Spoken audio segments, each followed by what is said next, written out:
And welcome to this book discussion session. Joining me on stage is Pastor John Piper, along with current students at Bethlehem College and Seminary, both college students and seminary students.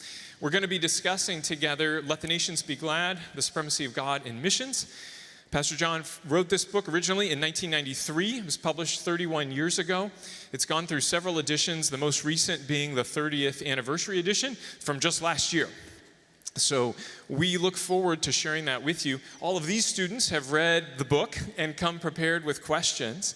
And so we'd like to invite you in to a conversation and also to give you a taste of why this book continues to shape conversations about missions even today, 31 years later. So welcome, and for our first question, Sang Young is going to introduce us by asking a question to Pastor John about his interest in missions. Pastor John, in this book and throughout the rest of your ministry, you put forward the supremacy of God and His glory and its relationship to our experience as human beings, namely that God is most glorified when we are most satisfied in Him.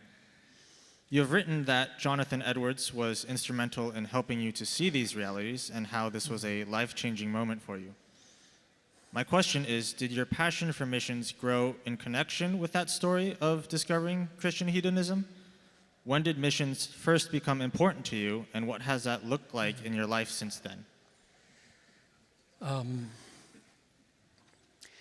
The connection between Christian hedonism, which emerged in about 1968 in my consciousness, did not have, to my shame, a dominant, pervasive, or I would say even significant impact on my world Christianity until 1983. So what is that, 15 years? So you get 15 years of percolating while I'm reading my Bible badly. I mean, this is a lesson, folks, of how Bible-oriented people like me, who all I do is read the Bible, it's my job, can miss things. And when somebody eventually points you to them and hits you with a 2x4, you say, how did I miss that? What? So, the kindling was laid early. My dad loved missions. He prayed about the glory of God and missions every night when he was home. And Wheaton went there for college, had a missions focus. I remember it. It was inspiring. Fuller, I took courses from Ralph Winter, who was the craziest gung-ho mission statesman ever was in the 20th century, and then it didn't do much. It didn't affect much. So I come here to be a pastor in 1980, and we had a missions conference that I inherited, and it involved 2 weekends and the days in between, and they didn't have the pastor preach either of those Sundays. So I didn't have to preach on missions. Nobody asked me to until 1983. And I'm preaching a series on Christian hedonism. And they said, Pastor, why don't you do the first week of Missions Week? That was epic making. I mean, seriously, it was epic making. I mean, the book is an epic. And so the sermon was titled, The Battle Cry of Christian Hedonism, Missions. And I just had to say, what does a Christian hedonist say about the nations? Which I should have said over and over and over for 15 years and didn't. And I'll just give you several texts that just went bang. The text, I think, for that sermon was Mark 10, the rich young ruler. And the rich young ruler walked away, and Jesus said, it is hard for the rich to get into the kingdom. And the disciples throw up their hands, well, then who can be saved? Which showed how they were thinking. And Jesus said, with man it is impossible, but with God nothing is impossible. In other words, missions. I can remember in 1967, Noelle and I, my fiance, went to Urbana in 1967. And what was his name? I always get Warren Webster and John Alexander mixed up. They were a big deal back in the 60s. Whichever one said, when I went to the mission field, I said, if I believed in predestination, why would I ever be a missionary? God's already decided who's going to get saved. Why would you go to the mission field? And he said, after 20 years in Pakistan, now I say, if I didn't believe in predestination, why would I go to the mission field? I remember hearing that. I'm now a 7-point Calvinist. And that didn't do it. It shows how slow we are to make connections between what we hold dear and things we don't think much about. So anyway, that part of the text came, okay, you believe in the sovereignty of God, the glory of a sovereign God? Well, here's a God that says, I can save anybody, rich man, poor man, Pakistani, American, anybody. I can save anybody. So get about it globally. The other part of the text was Peter saying, hey, we've left everything and followed you. And really, I think it was something like that. I mean, I think that was the idea. Like, okay, we're not like the rich guy. We've left everything and followed you. Like, we've made the appropriate sacrifice. Jesus didn't like that. Remember what he said?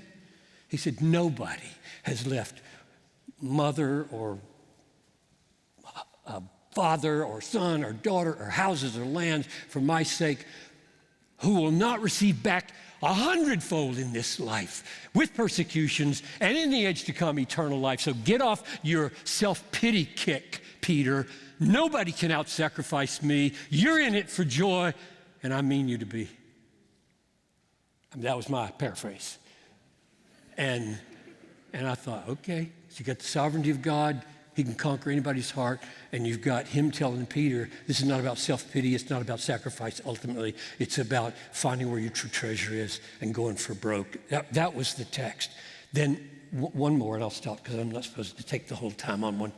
We got nine people up here. One more. And this seals the deal, right, because of the title of the book. So what is Psalm 96? Sing to the Lord a new song. Sing to the Lord, all the earth. Sing to the Lord and bless his name. Tell of his salvation from day to day. Declare his glory among the nations. Piper, look, what are you doing? Declare his glory among the nations. So there you get glory. Then you go to Psalm 67. Make your face to shine upon us. Let the nations praise you, O God. Let all the peoples praise you. Let the nations be glad and sing for joy. And then you go tell them I'm glorious. Go tell them to be glad. Oh. It was over. I mean, the battle was over. And the next decade of my life, that was 83, did I say, that sermon? And this came out in 93, is that what you said? So there you go. 10 years, all I did, I mean, that's an overstatement. A lot of what I did was conference after effort to make up for lost time in world missions. Yeah, a Christian hedonist is a person who believes that God is most glorified in us when we're most satisfied in him. And there you have a psalm saying, go make the world satisfied. Go tell the world I'm glorious. And that's Christian hedonism. Excellent. Thank you for getting us started. The beginning of the book does talk about the purpose and the power and the price of missions. So Selah's going to begin a few questions for us on those topics. Yeah. In reading your book, I wondered if there is a danger in treating people simply as a means to the end of God's glory. while we see in your book it's important that we are zealous for all people to worship God and also to show compassion, how do we keep that big picture of God's glory in mind while not thinking of people as projects to complete for the sake of God's glory? Yeah. Or is there even a problem with that type of thinking?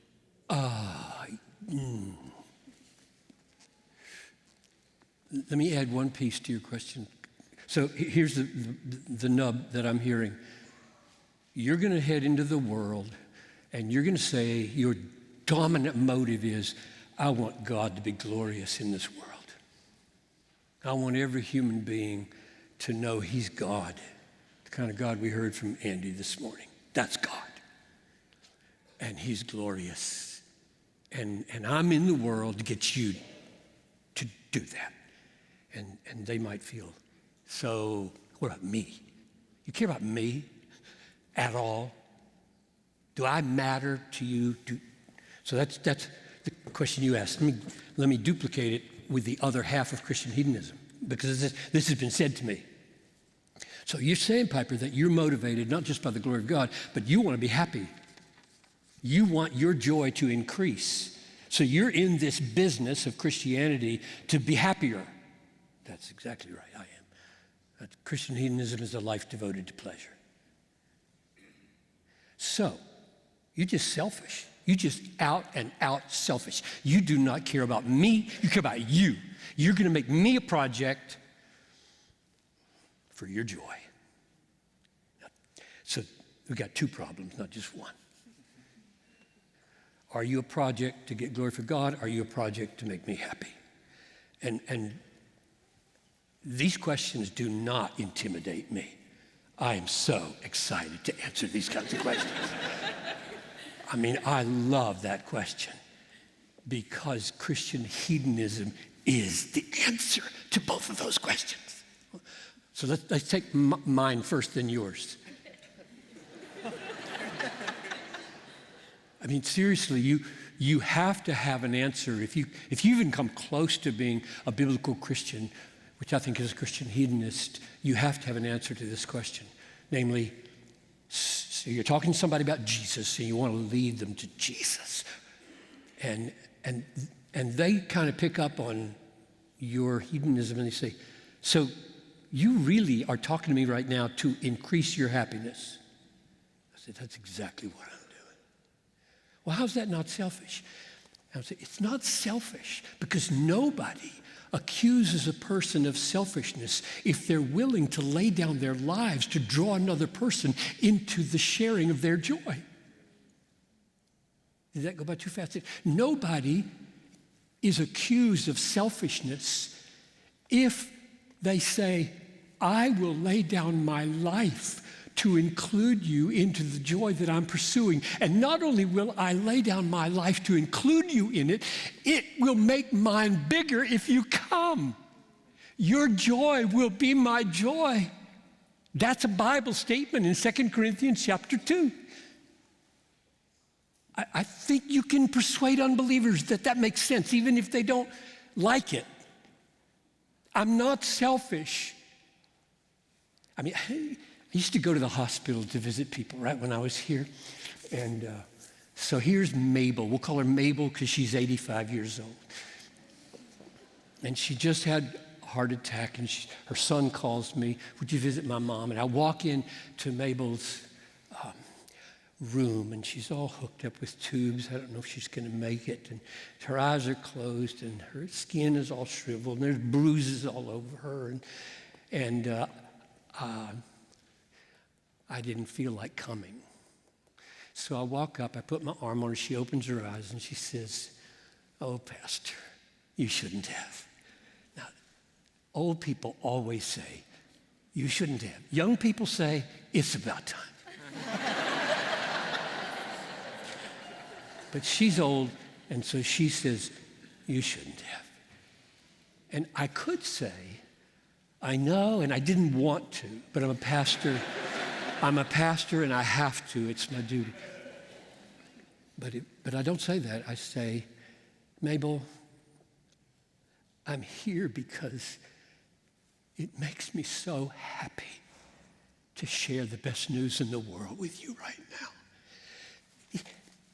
Not in 1,000 years would she say, "You're so selfish, make you happy." She wouldn't say that. It's not true. So that's the answer to my question that you didn't ask. It's exactly the same answer for the glory of God. If they say, you don't care about me, you just care about your God. You just want him to look glorious. You don't give a rip about my happiness. And of course, my response to that is, can I tell you about what the beauty of Christianity is? The beauty of Christianity is that we have the kind of God who gets most glory in making you most happy in him. This is not about choosing between your happiness and God's glory. It just doesn't work that way in Christianity. Might work that way in other religions, I don't know. In Christianity, you dare not choose between your happiness and God's glory. Now look them right now. You got that? You may not choose. You may not choose between your happiness and God's glory. As soon as you try to choose to nullify your happiness, God will not get the glory he deserves. You must pursue your happiness. Right now, you must pursue your maximum happiness. That's why I'm here. Because I'm elevating the glory of God, because that's the only thing that will make you truly happy. You were made for something way, way bigger than all that stuff you're living for right now.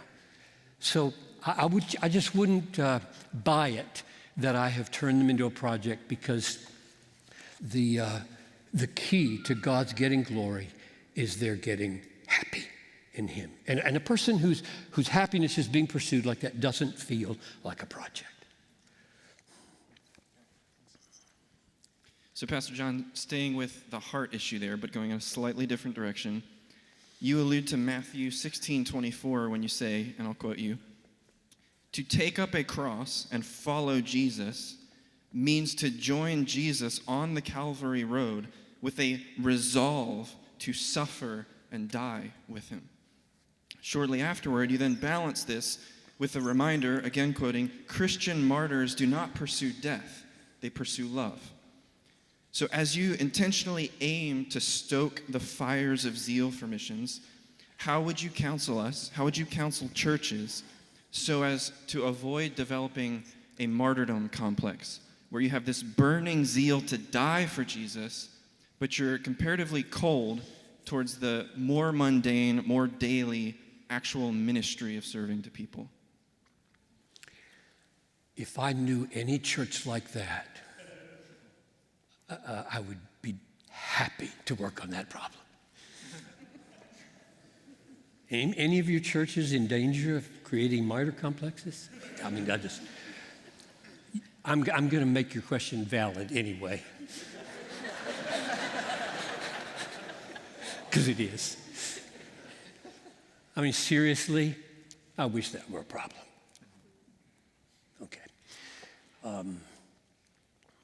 The value in your question is that it is possible to head toward the mission field with idealized, romanticized notions even of suffering. It's not going to go well if you do. It's interesting you referred to the Calvary Road. So the Calvary Road ended at Calvary, but it was a road, and all of it was hard. So if you think, my life's going to end gloriously, somebody write an article about me, maybe a biography. That discounts the mundane, the road, reading for class what you're supposed to read, getting your clothes washed, paying your bills. So I think what I would do to counsel those churches is say, you need, one, a robust doctrine of suffering. And by robust, I mean enough to handle martyrdom, but also enough to handle setting your alarm early enough to have devotions. That's a self-denial. And isn't it interesting that in Luke's version of deny yourself, he said, daily. Take up your cross daily. So there's martyrdom, and then there's daily crosses. And most of them are very inglorious. They're just plain boring, hard, ordinary. Nobody's praising you for them. They don't even know you were faithful in that obligation. So, a robust doctrine of self-denial and suffering for the sake of Jesus and for the sake of your ultimate happiness that is big enough to handle death and big enough to handle 1,000 deaths that are not glorious at all. I think that's probably the way I'd counsel the church. Does that get at it? I think so, yeah. So there's a saying of everyone wants to save the world, but no one's going to help mom with the dishes. That's good. And it sounds like you're saying that underlying is this misguided zeal, and even having a more robust theology of suffering will help you in those mundane sufferings where you're not constantly striving for the big suffering. Yeah. Yes, that's a great quote. And I take your question as a warning to me, because I do, and I will tonight even, move toward the ultimate quickly, because I think it's a good test case to see how people respond to the ultimate suffering. But probably the other piece of the counsel, in view of what you just said, that I would give to a church is don't send missionaries that you haven't put to work here in a lot of ordinary ways and seen how they responded. Are they just wanting the big glory, over there? Or are they willing to walk down 11th Avenue and pick up the trash? Are they willing to walk up to a guy with his lighter under his tinfoil, sniffing his smoke, and tell him about Jesus? And if they're not, don't send them. So, yeah.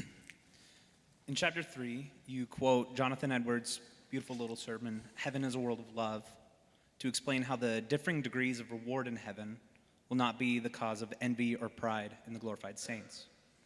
However, while on earth, how are those who are not as successful in their missionary efforts, despite months, years, even decades of faithful labor, to keep from becoming envious? And so, kind of rephrasing, how would you counsel missionaries to think about fruitfulness, even if they're not seeing obvious fruit in their labor? That's really important. Let me say a word about envy first, and then the other part. It's not wrong to want to be fruitful. It's not wrong to want to be as fruitful as somebody else is fruitful. Envy is being resentful that they're more fruitful than you are. It galls you. That's envy. The desire for more hope, more love, more patience, more kindness, more faith, like them. A hero. That's not sinful. The Bible holds up examples all the time that we're supposed to imitate, long to be like them. Envy is when we start this niggling sense of, I'd like to see them stumble. That's dangerous. That is so dangerous. You see somebody and they're making it, they don't stumble, and they're walking, and you says, I'd like to see them take a fall. That is so far from the Spirit of Christ. So that's envy, and it is owing to pride and ego. I need my ego to be stroked by superiority, not fruitfulness, but superiority to your fruitfulness. That's wicked. Okay. Now, what do you say to help people press on in all the varying degrees of fruitfulness in the world? I mean, you just look around this room. There's nobody's identical to anybody. It's amazing how diverse you are. And some of you are so good at some things and not good at other things. And if you spend your life comparing, you will die. Mark Knoll, the historian, my class at Wheaton, we graduated together, had a little piece of paper he tacked on he was my RA my senior year, even though we were in the same class. And outside his door, he tacked up a little saying, "To love is to stop comparing." Mark was a 4.0 student. He was operating from the be admired side. And he knew as long as people stood in such awe of him, he wouldn't have very good relationships. So we must be careful in that regard. Now, what about, how do you do it then? If you're not going to compare, and you know their church grew, my church didn't grow.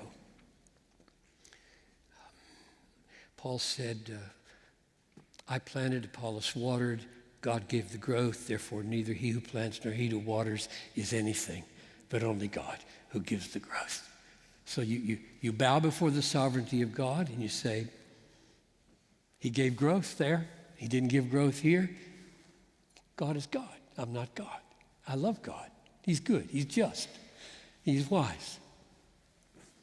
That's one answer, the sovereignty of the goodness of God disposing his gifts and his blessings where he please. Second thing you might take into consideration is Billy Graham. Some of you don't even know who Billy Graham is, to your shame. I say that because I talked to a guy who was as young as some of you, and he'd never heard of Billy Graham. I said, okay.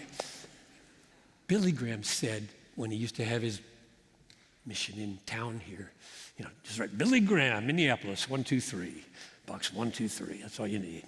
Probably just Billy Graham, he'd get there. He said in a chapel to his 100-person staff, most of whom were ordinary mail handlers and secretaries, and he said, don't you, that in line for rewards in heaven, a lot of you will be ahead of me for rewards. And I remember, what was her name? She said, she was telling me this story, and most of us, she said, we kind of rolled our eyes, like, right, Billy, that's such inappropriate humility. And he got very stern because he could see it, and he said, God rewards faithfulness, not fruitfulness. 1,000 people may walk to the front of my crusades, and you're the means of saving one person in your life. Your rewards may be greater because your mind was purer. Your duties were fulfilled with greater care. You were faithful morning to night in 1,000 ways, and here I am battling, I'm making this up, battling lust, greed, and whatever, and hanging on by my fingernails with the gift to move 50,000 people. That's so important, folks. That is so important. If you keep going in chapter 3 of 1 Corinthians, you've got the man whose life is passed through the fire, and the wood and the hay and the stubble are burned up, and he doesn't get rewards for that. Well, what was that? That was not fruitfulness or failure at fruitfulness. It was bad teaching. I laid the foundation. Other people are building on it with wood, hay, and stubble. It's going to be burned up, and they're going to squeak by. So you don't say, oh, my lack of fruitfulness is what's going to get burned up at the last day. That's not what he's talking about. There's one other thing maybe comes to my mind. I've often wondered what success I might have had as a pastor in Brazil or Mississippi, place where they have emotions.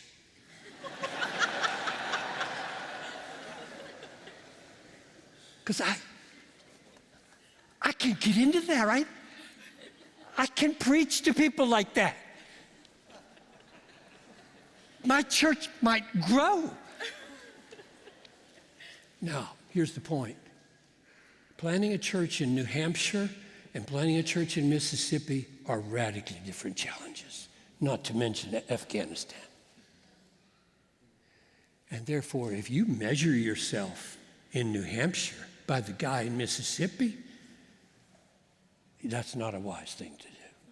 So taking into account factors, gifts, location, culture, all kinds of things might shape what kind of fruitfulness your life has. Yeah, thank you.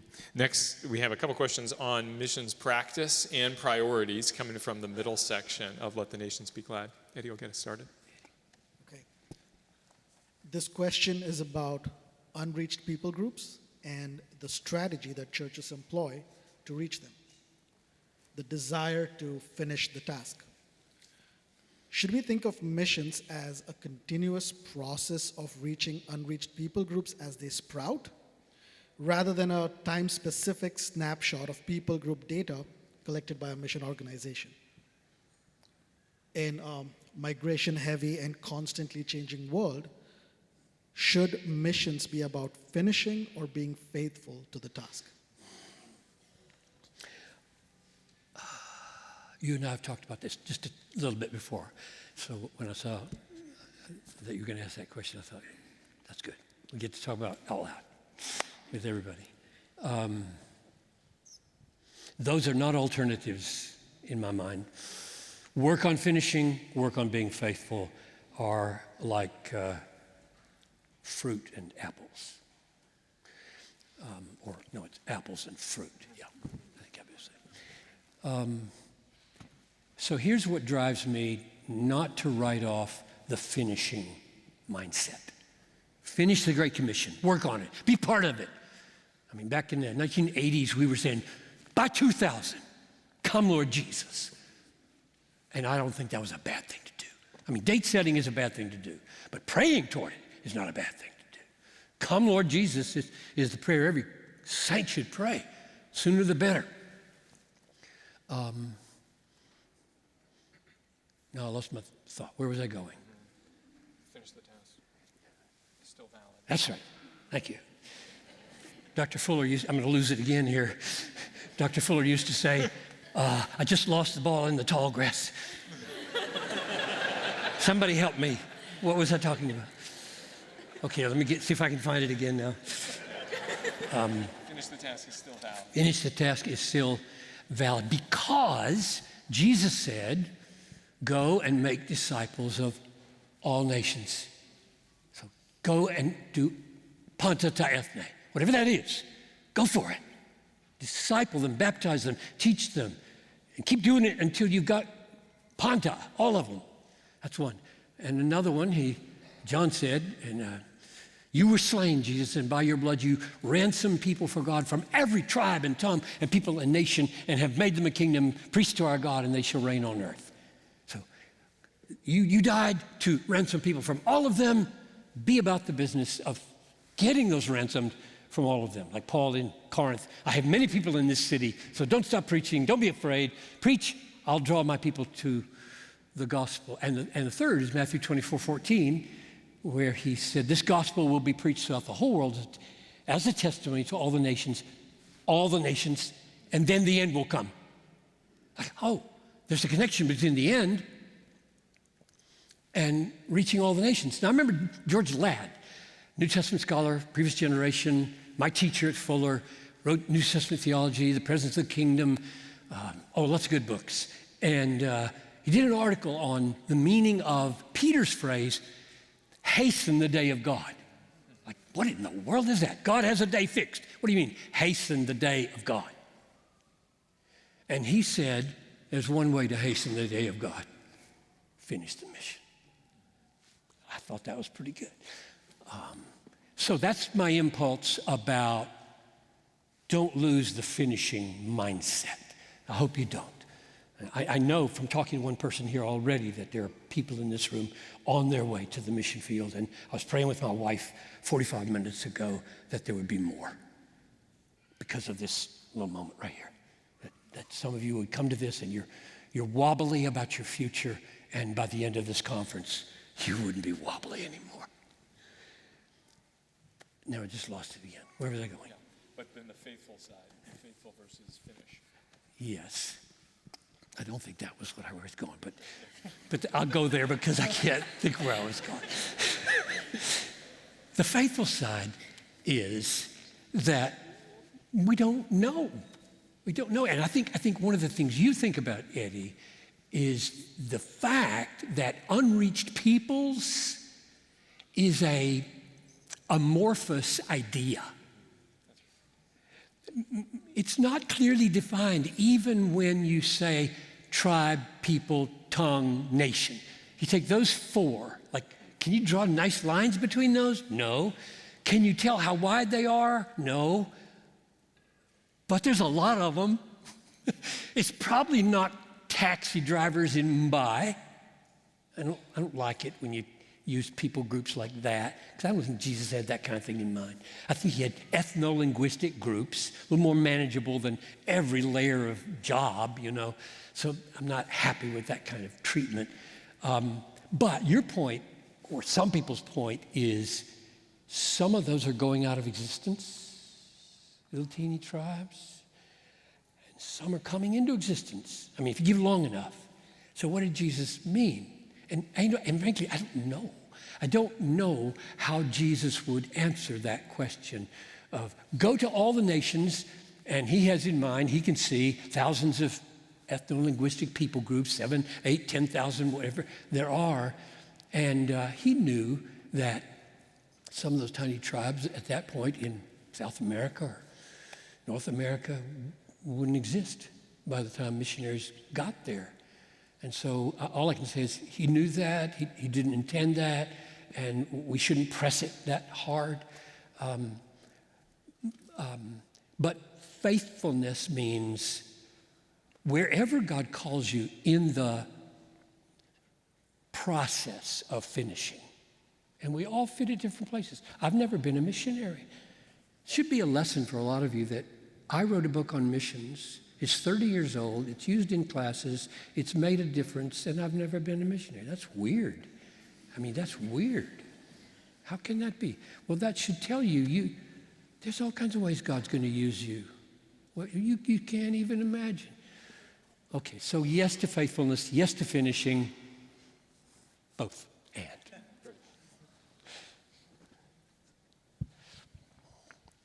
So, Pastor John, this question is related a little bit to this previous one. There are lots of churches that send church planting missionaries and evangelists to already reached places, such as countries in South America, Africa, and Asia.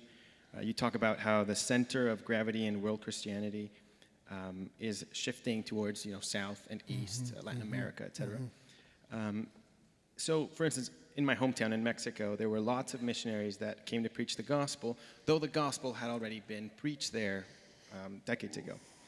And, typically, missionary would come, plant a church, then they would leave. An untrained or unqualified leader would rise up to the pulpit, eventually culminating in scandal, heresy, and a broken church. So, what should the emphasis of missions look like in countries like these? Or more specifically, should education and training, that is, theological education and pastoral training, replace the more traditional evangelism route as the primary focus to places that have already been reached? Yeah, my reaction to that last question is no, but I want to say not a quick no, because the word traditional may carry a freight in your vocabulary that I'm not fully aware of. So let me see if I can put myself in your head and answer what you really mean. I have been, since 1985, 2 years after the awakening, when I went to Cameroon for the first time, and saw, I thought Wycliffe was a frontline mission organization. Wycliffe is a church renewal project, Wycliffe Bible Translators. This church has been here for 150 years. What's going on here? Why such dependence on the West after 150 years? And so I've thought a lot about, so, and just to be fair, you didn't come into being in 150 years. You came into being in 2,000 years. This country is shot through with churches, publishing houses, seminaries, Bible colleges, Christian influence at every level, all over the place, not because of 150 years, but because of a long first 400 years of battling through the truth. And then a long season of seasoning during the Middle Ages, and then a hundreds of years of reformation and restraightening and trying to get things right, and then a couple of awakenings, and then a new start on this land, and here you are, and you know a lot. You are more biblically informed than almost all Christians prior to, say, 300 years ago, 400 years ago. So here we are, and you're talking about a country that's had the gospel for 40 years or 50 years or 100 years. You say, what's wrong? Get your act together. Like, are you kidding me? Who are you to be talking? You bear the fruit of thousands of years of labor and refinement. And so we really need to be patient. Now, your question is, so should we alter the strategies that would keep what you just described from happening? And I think probably yes. And when I think who might be doing that, I'm thinking of Dudene, of course, in Cameroon, because Dudene loves his country, Cameroon. He sees the doctrinal chaos and the weakness of the church, and so he wants there to be evangelism. Now, I would have no problem saying traditional evangelism. He wants that to happen. Go tell people about Jesus. Have a strong church. Send them out as salt. They talk about Jesus. They bring them. They get saved. They disciple them. That's what they should be doing. But he knows, I got to train pastors. If we don't have pastors who don't abdicate from the gospel and don't cheat on their wives. Now, parenthesis, we know from recent news you can be as trained as possible and still make shipwreck of your ministry, right? Okay, close that parenthesis. But what we need all over the world is both and. Every question here is probably a both and question. Namely, we need people with a vision for deep training, strengthening leaders, growing up indigenous pastors who stand on their own two theological feet. Here's a little anecdote to overstate the case, but I loved Ralph Winter. He almost overstated everything. I remember he walked in, and if I say this, I'm going to lose my train of thought. I won't go there. He said, when I asked him, what does it mean to be a reached people group, Dr. Winter? And he smiled and he said, when the local people have Greek and Hebrew and are writing their own books for their own seminaries and colleges. I said, that's a long time. But the truth in the overstatement was, because if you stay with a people group that long, you won't reach all of them. Although, another qualification, some are called to stay there, but not everybody. There are different kind of missionaries, right? There's the Paul-type missionaries and Timothy-type missionaries, and Paul says, I'm going to the unreached people, and Timothy says, I'm staying in Ephesus, and Titus says, I'm staying in Crete, and they're growing up elders and trying to evangelize the lost there. So I think the answer to your question is, if, in your judgment, the traditional approach has been get people saved and don't do much theological preparation for 50 years from now, that should change.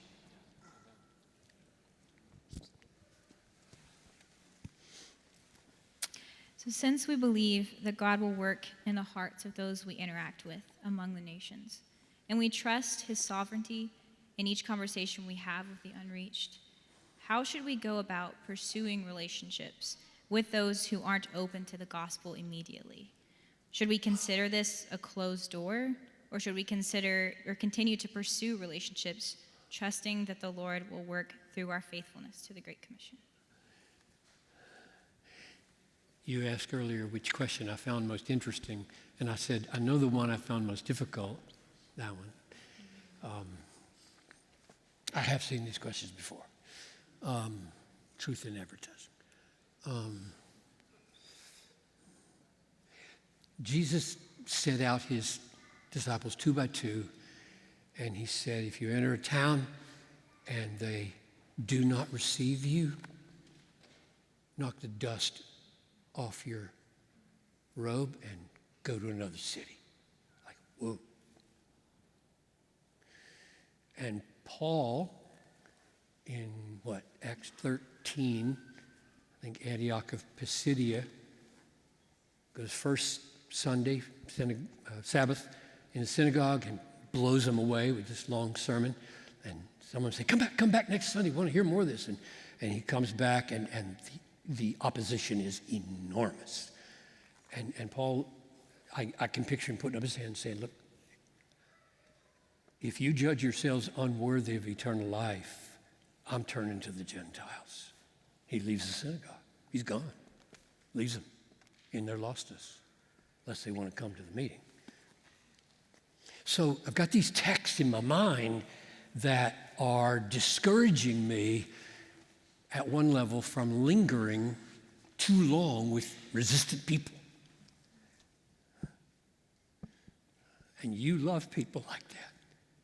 And you'd lay down your life for them right now. And you don't want people to forsake them. You're praying right now that people would go into their lives and ask them for the 1,000th time if they believe or wouldn't they believe. You don't want to go this route. And I don't think the Bible has that as its only message about how to do evangelism. That's one message. It's true. Jesus said, don't cast your pearls before swine, which I think means something like, if the resistance is so ugly, so bitter, so skeptical, so cynical, you just say, okay, I'm going to talk to some other people right now, excuse me. So there's a place for I'm done with you. A couple of reasons why I don't think that's the only message of the New Testament is one, what I said earlier about two kinds of missionaries, Paul type and Timothy type. So Paul was a frontier missionary, a pioneer missionary. When he had reached northern Greece, Illyricum, from Jerusalem to Illyricum, so Jerusalem up through Syria, across Asia Minor, over into Greece, down to Corinth, up the coast to Illyricum, northern Italy, he said, I have no more room for work in these regions. Are you kidding me? Tens of thousands of unbelievers lived in that region. What did he mean?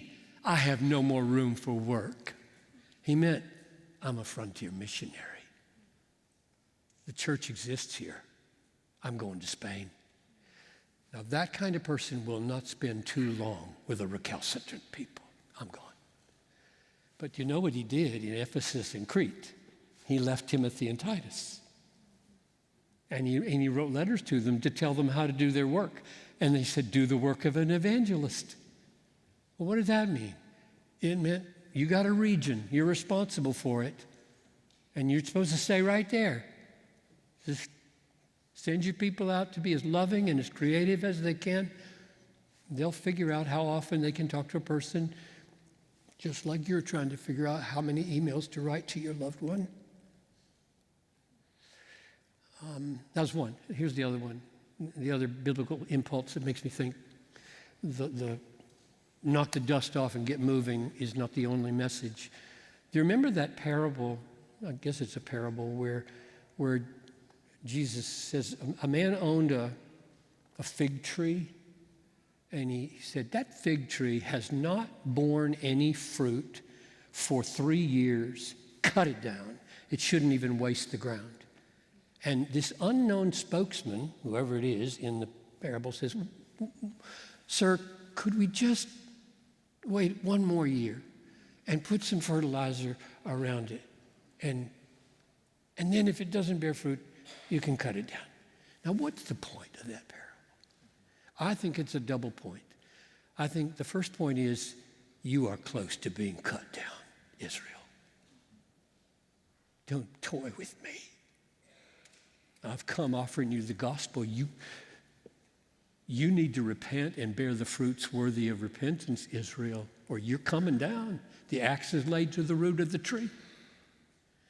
And the other point of the parable is there's this impulse of give it another year. It's just, give them another visit. Give them another visit. And I don't know where to draw the line. And you don't know. Your heart will make it plain, won't it? I mean, that's what we do every day. We just plead with the Holy Spirit. Make me to know when to talk and when not to talk, what to say and what not to say. The Bible simply doesn't give us all the specifics about how frequently to talk to an unbeliever or what to say. It's both and. We have time for two more questions. Julie's going to ask one first about chapter 7 that talks about the difference between inward and outward worship as a New Testament concept. So I've spent 2 years at the Getty Sing Conference, and I've always come away greatly enriched by just their vision of the church, corporate worship, global missions, and most definitely eternity. And at the conference this year, you pressed into the doctrine of God as the foundation for our delight in Him, which should flow forth in praise. In chapter 7 of Let the Nations Be Glad, you place a similar emphasis on passion for God and His glory in Christ as the foundation for inward affection that leads to outward worship. But you also make clear that in the New Testament, Jesus presents a new model for worship that does not necessarily imply corporate gathering. Rather, Jesus emphasizes a posture of heart over form and outward expression. In light of these things, is it problematic that we refer to worship as corporate worship if worship is in fact a primarily inward action? It can be problematic. If I'm in a conversation, I will listen to discern when people use the word worship, if they mean a set of forms or if they mean something in the heart. So yes, it can be a problem. Little anecdote about the book.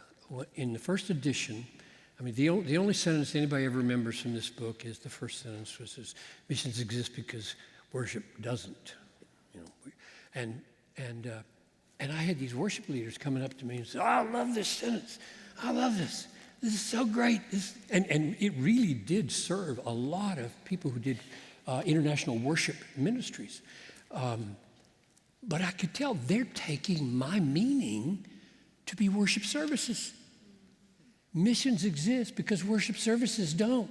I said, that's not what I mean. The key that preserves the error from happening is Matthew 15:8. This people honors me with their lips, but their heart is far from me. In vain do they worship me. That's the text that drives me in the distinction between, I think the language I've used, I mean to anyway, is that the essence of worship is here. Forms and extensions and expressions of worship are this, singing, praying, kneeling, conversing, preaching. All those are forms, and they can be totally empty with zero worship happening in worship services. Zero. The Lord is holding His nose in the Old Testament during the solemn assemblies. What do you mean you're holding your nose? They're worshiping you. Listen to the language. It's Yahweh, and they're praising. And He says, they're not paying their laborers. So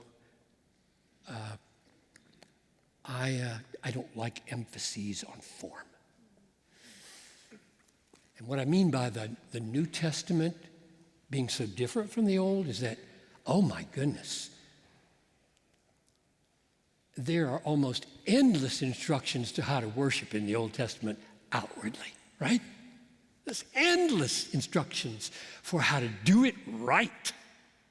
And there's almost nothing in the New Testament like that. Almost.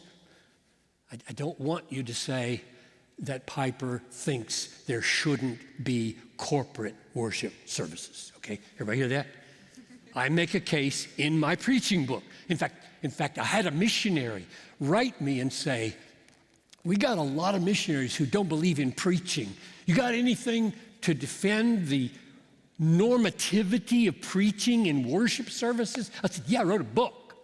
It's called Expository Exaltation. The first quarter of the book is about that.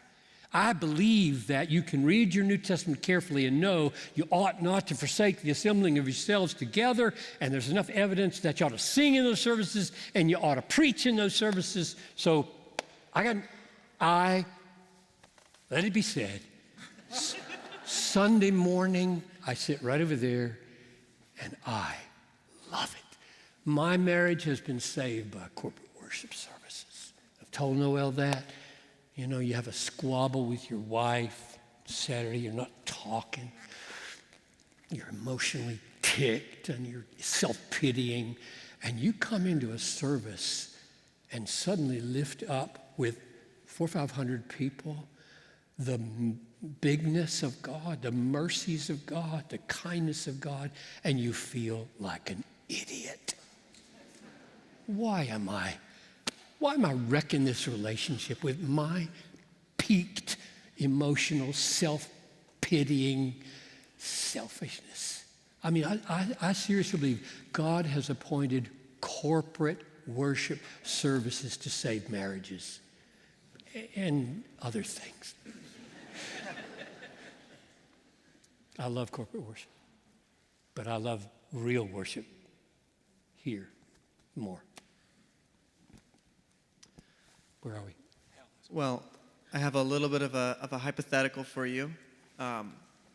Suppose there is a young couple who is interested in missions and has been praying for a door to open for several years. Then suddenly a door opens before them. However, as they investigate this opportunity, they suddenly realize that serving overseas would look quite different from what they had expected. Therefore, the couple is then split over what action to take. One desires to continue ahead, while the other is unsure that this is truly what they're being called to do. What encouragement and advice do you have for this couple? This is the answer to your question. He said, what's the most interesting one? I said, so let's talk about complementarianism. We got 1 minute. That's not going to happen. Okay. Some of you don't even know what that word means. We're complementarians. John Piper is. Bethlehem College and Seminary is happy to use that word. It simply believes that when we read Ephesians 5, wives, be subject to your husbands as to the Lord, and husbands, love your wives as Christ loved the church, because he's the head. So now you got headship, husband, taking his cues from Christ, and you got submission, wife, taking her cues from I would say, a glad, obedient, maturing church. And that's what marriage is. The world doesn't know that's what marriage is. They don't have any idea what marriage is. In the Bible, marriage is a parable, a drama of Christ and the church. That's what it's for. It was conceived that way from the beginning in Genesis chapter 2. Okay, so that's complementarianism. Husbands lead, they provide, they protect, and wives are glad to have it so. Give me a man like that, a mature man that I can respect, and he's biblical, he's through and through Christ-like. I'll go anywhere with him. That brings us to your question. I'll bet everybody's assuming the guy wants to go and the woman is dragging her feet. In my 40 years at this church, that's not been the case. Mostly. It's the women who say, honey, let's go. And he's saying, oh, I'm not sure. Maybe we didn't have it right. So let me just deal with both. Like, what do? You believe in complementarianism. You got a wife who wants to go, and he doesn't.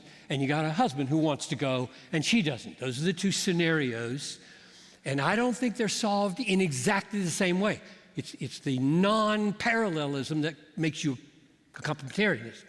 So let's go with the guy first. He wants to go. He believes it's God's will that they go to the mission field, and now she's seen enough that she's back, and so I'm not sure about this. What does a head do? He remembers, and this is where you got to be so biblical, you got to be so careful. He remembers, okay, I'm like Christ, I'm not Christ. I'm not infallible like Christ. I'm not sinless like Christ. And that's enough to make him slow to take Christ's place in her life. This woman has a direct line to Christ. That's the priesthood of the believer, right?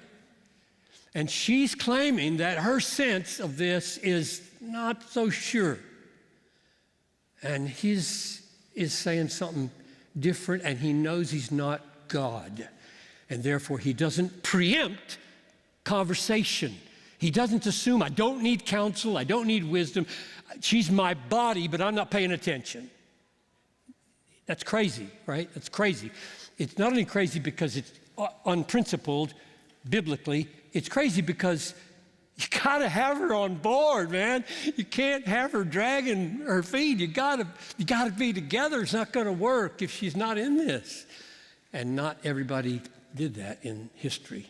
So that's the first thing. That means he's gonna say, tell me the problems, and he's gonna take the time to listen. He's gonna take time to discuss. He's gonna take the time to argue. He's gonna read the Bible with her. He's gonna pray with her. And over time, he's gonna hope that they come together.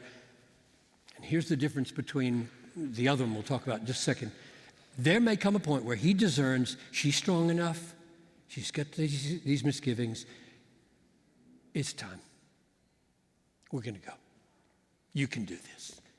And I think she should say, you're the man. I'm going. That's complementarianism. Okay, but he didn't do that tomorrow.